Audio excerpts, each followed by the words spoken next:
Bem, nós voltamos aqui com a informação de que a violência não dá trégua em São Paulo. Na noite passada, mais 2 policiais militares foram executados. Os corpos dos 2 PMs assassinados deixaram o Instituto Médico Legal no início da tarde e saíram escoltados.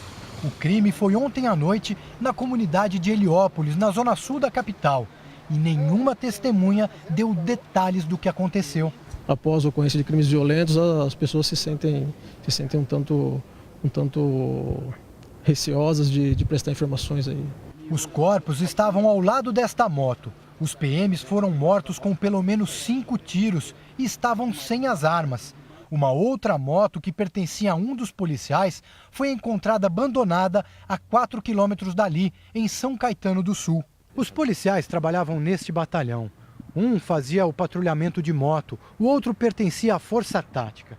Eles estavam fora do horário de trabalho e haviam deixado o prédio quase que no mesmo horário. O batalhão é o responsável pelas rondas na comunidade de Heliópolis e os PMs faziam parte do patrulhamento na região. Até agora, 88 policiais foram mortos no estado. Na capital e Grande São Paulo, foram 59 casos. O Departamento de Homicídios diz que identificou os autores de 23 assassinatos e que eram retaliações ao trabalho dos policiais. Pelo 4º dia, a polícia realizou operações em comunidades na capital paulista.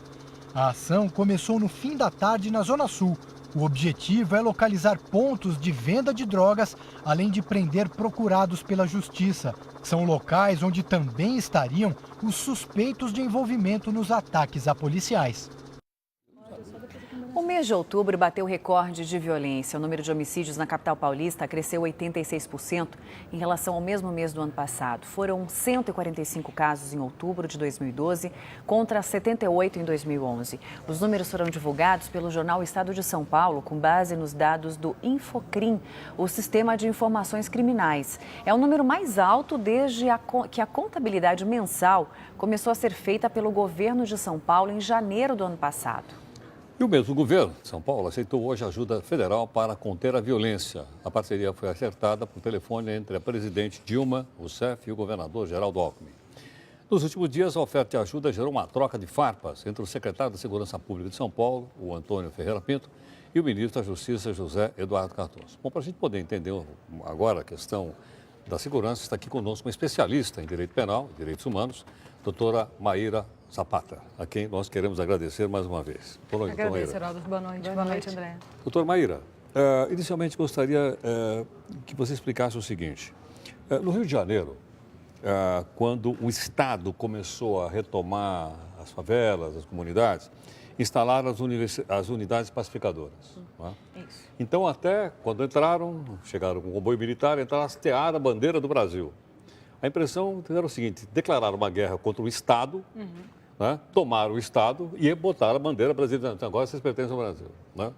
Em São Paulo, parece que a coisa é um pouco diferente. Ou seja, ao invés da criminalidade estar numa determinada cidadela, ou como está no Rio de Janeiro, ela permeia o tecido social em São Paulo. Procede ou não essa observação?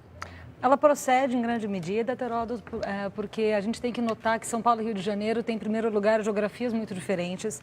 Então, as localizações de criminalidade, elas são diferentes. No Rio tem essa configuração do morro muito próximo da cidade. Existe, historicamente, uma questão de concentração de pontos de criminalidade nos morros, com uma dificuldade de entrada do Estado, daí as UPPs. Aqui em São Paulo, a gente tem essa questão mais, como você disse, permeando o tecido social de uma forma geral, não necessariamente só nas periferias. Aqui a gente tem as áreas periféricas geograficamente mais afastadas. Então, acho que essa questão geográfica, essa questão das naturezas criminógenas das duas cidades diferentes vão exigir ações diferentes. Doutora, só nessa semana o governo de São Paulo admitiu que esses ataques que a gente vem noticiando aí na cidade, na capital paulista e na Grande São Paulo, têm relação com o crime organizado. Essa demora em reconhecer esse tipo de ação traz algum prejuízo para a população? Pode criar uma situação ainda pior e talvez difícil de controlar? André, eu entendo que o principal dano que a gente tem disso é o desencontro de informações. Porque, é claro, um aumento de número de homicídios, ele é preocupante, ele é um crime que é um dos mais fáceis da gente contabilizar, porque para você poder enterrar uma pessoa, precisa de certidão de óbito e isso tem que registrar a causa de mortalidade. Então, é um critério bastante ilustrativo do aumento de violência. Agora, precisa separar, isso é um aumento de criminalidade urbana? Isso afeta a vida do cidadão que está na rua ou afeta a vida de policiais militares? Então, a minha impressão é que nós temos sintomas, morte de policiais militares, mais do que de cidadãos não militares, e a gente tem uma solução, mas não tem um diagnóstico. Por que esses policiais estão morrendo? Então, esse desencontro de informações que por um momento se faz referência a organizações criminosas, em outro momento não, me parece que falta esse link. A gente tem um sintoma e apresentado uma solução sem ter certeza do que causou o problema. Agora, a gente divulgou então 88 policiais militares morreram. Alguns estavam em serviço, outros não estavam em serviço. Aliás, os dois que a gente anotou hoje não estavam em serviço. Né? Então, talvez falte essa informação de saber serviço, o que eles estavam fazendo lá. O que estavam fazendo? Por que eles estão morrendo? Sendo assassinados? O que está acontecendo? Esse link eu acho que ainda não apareceu. Certo. Ou ao menos não foi divulgado de forma oficial. Quer dizer, você pode ter certeza de que eles morreram por represália do crime contra a polícia? Me parece que não. De informação que a gente tem, é uma possibilidade? Como pode não ser. Agora, vira essa questão de ajuda do governo federal, que a gente não sabe bem em que termos. A gente tem modalidades de intervenção da União Federal nos estados que são restritas na Constituição Federal. O artigo 34 da Constituição determina os casos em que isso vai acontecer. A Lei de Execução Penal determina em que casos vão ser utilizados presídios federais, que foi uma das propostas do ministro da Justiça. Então, como eu tinha colocado antes, qual que é o problema que está acontecendo que está ensejando essa ajuda do governo federal? Por que esses policiais estão morrendo? Então, será que é adequada essa ajuda que está sendo oferecida? Mas você considera a segurança como uma sensação também? Sim. Não é verdade? Sim. A divulgação de dados como esse, eu acho que diminui a sensação de segurança. Totalmente. Concorda? Claro que sim, claro que sim. Porque, em especial, quem não tem o acesso à informação de saber como são produzidos dados e como não são. E me parece que realmente é um aumento muito expressivo da morte de policiais. Só que isso é noticiado como simplesmente aumento da violência.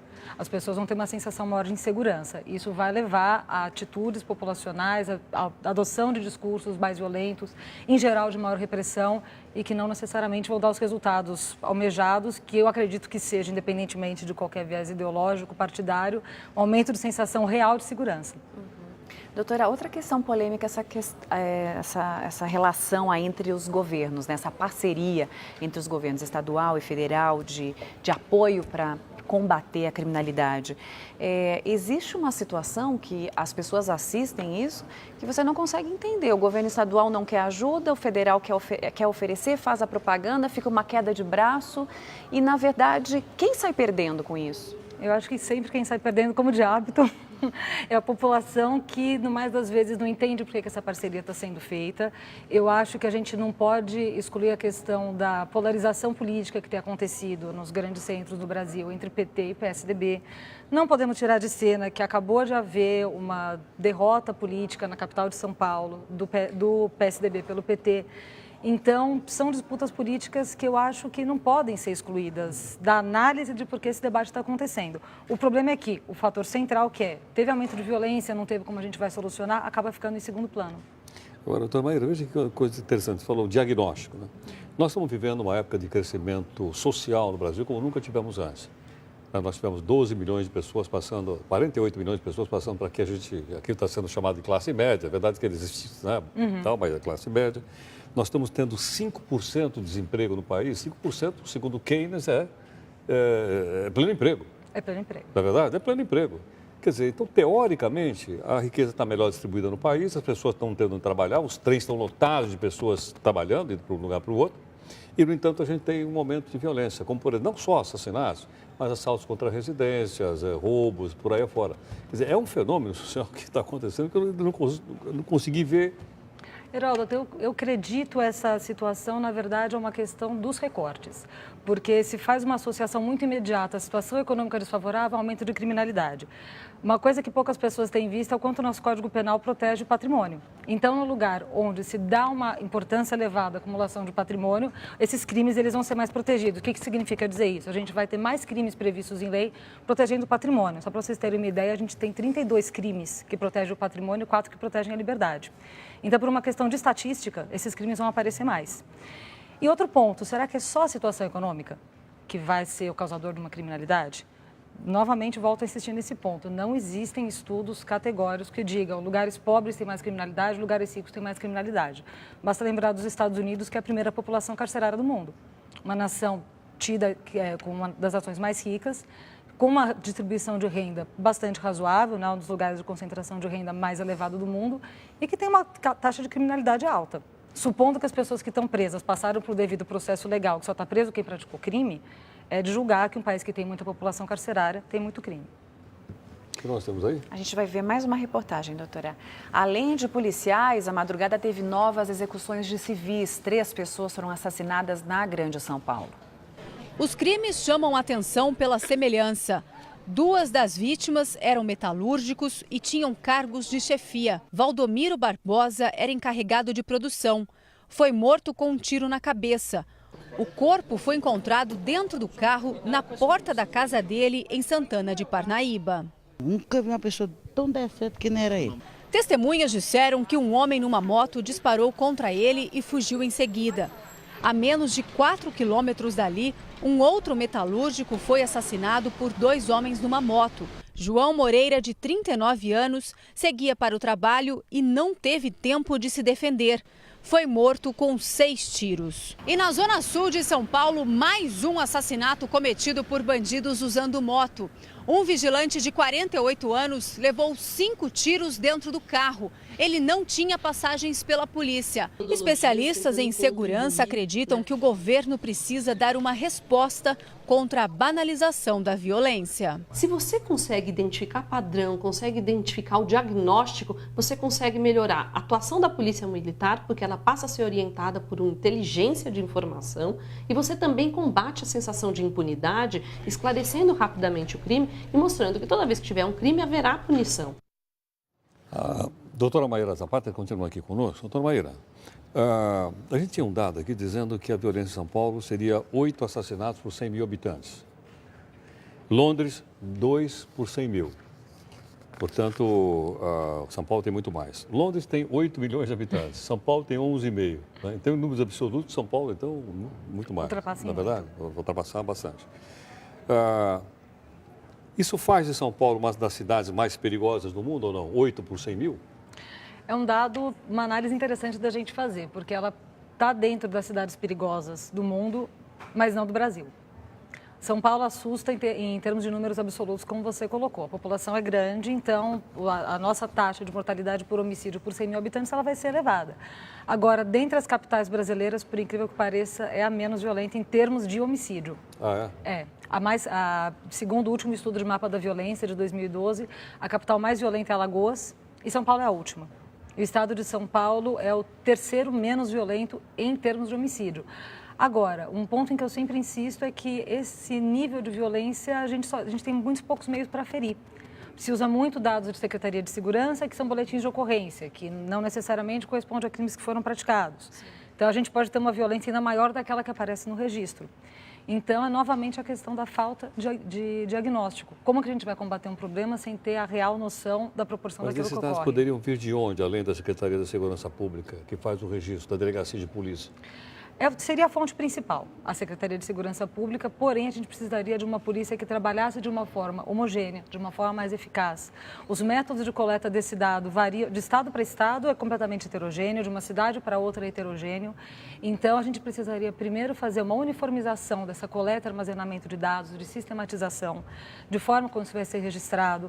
A gente chega a ter delegacias que registram latrocínios como homicídios, homicídios como latrocínios, e são criminalidades diferentes. Então, acho que um primeiro passo seria uma homogeneização nessa coleta e armazenamento, para depois pensar em outros tipos de pesquisa que podem dar esse tipo de informação. Doutora Maíra, podemos continuar conversando daqui a pouquinho no nosso portal? Claro. Por favor, um instantinho. Obrigada.